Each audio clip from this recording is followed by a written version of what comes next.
I'd also like to introduce the Newton County Board of Education members. From District 1, Mr. Trey Bailey. From District 2, Mr. Eddie Johnson. From District 3, Ms. Shaquila Henderson-Baker. From District 4, Mr. Holman Turner, who taught me to stay on Opportunity Boulevard.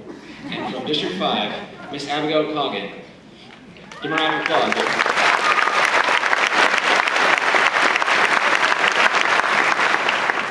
Also here is the principal of the Newton College and Career Academy, Mr. Chad Walker. Mr. Bart Buff, the assistant principal at Eastside, in charge of curriculum and instruction, and my principal of Eastside High School, Mr. Jeff Cher.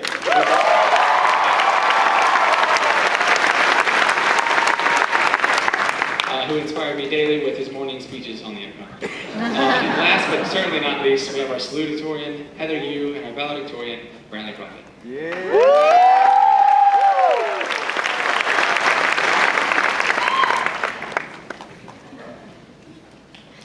Graduation speech by Lili. Good evening. My name is Lili, and I didn't go to Eastside this year. I apologize for the irony of having to listen to a speech by someone you didn't even spend the past year with, but the rules are the rules. While enduring the entirety of my speech, feel free to read and update your Instagram, Snapchat, and or Facebook accounts, because this is exactly what they were made for. Eastside holds a very special place in our hearts. From what I've heard, the football game, senior prom, and Spirit Week this year were all awesome memories that will never be forgotten. No one asked me to go to prom, probably because they forgot I went to school here or thought I was at prom when it was actually my better half, Angel Lee. Love you. But from what I could tell on Snapchat, it was an awesome, once-in-a-lifetime experience I will pretend to remember at our class reunion. As amazing as these 4 years have been, I wasn't sure what to write for the speech. I was your typical 17-year-old high school cynic. I dreamt of finishing high school and adventuring outside of Covington.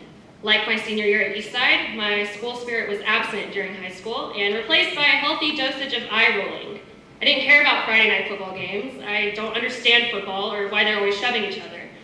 I asked to be voided from giving this speech on account of not attending my senior year. I avoided trying to figure out where I fit in high school and spent most of my junior year lunches in the library. I swear this entire speech isn't super dark, just bear with me, you guys. I remember Mr. Adams asking me why I was so dyspeptic. It was our freshman year, and Logan and I were the last students waiting at school for Logan's mom to pick us up after a Latin event in Marietta.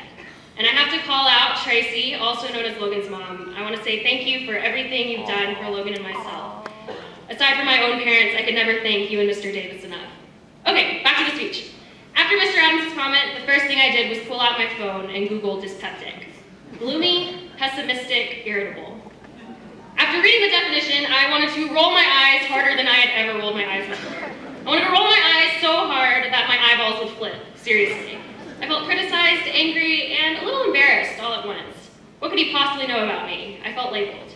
Looking back, I think I was mad because he saw something in me I didn't really want other people to see. I realize now he wasn't criticizing me, he was merely describing what he saw, and he was right. This is the part of the speech where I give unqualified advice. Looking 4 years backwards, I still remember that moment and definition of me. It was an instance, and to be totally honest, I still see some of that definition inside of me, but it wasn't a complete picture of who I was or who I am today. I don't know what advice to give y'all, but leaving Eastside for a year gave me the smallest taste of what our next 4 years will require. We're going to venture beyond the safety bubbles our parents and teachers built for us to become the fine young adults they want us to be, but truthfully, it's not up to them. After today, we'll all have the chance to define ourselves, and we will be defined by our choices. The people we meet, the places we go, the mistakes we make, the battles we fight, and the experiences we have. I hope you make the most of yours. Thank you, Baba and Mom. Thank you for never trying to push me one way or another. Thank you for understanding my dyspeptic mood and giving me space sometimes. Thank you for driving 3 hours round trip to Carrollton to deliver home-cooked Korean food every other week. I hope this makes you guys proud because I did this for y'all. And finally, thank you to the teachers and faculty who helped us get here. Congratulations, class of 2016. We made it to the end of my speech.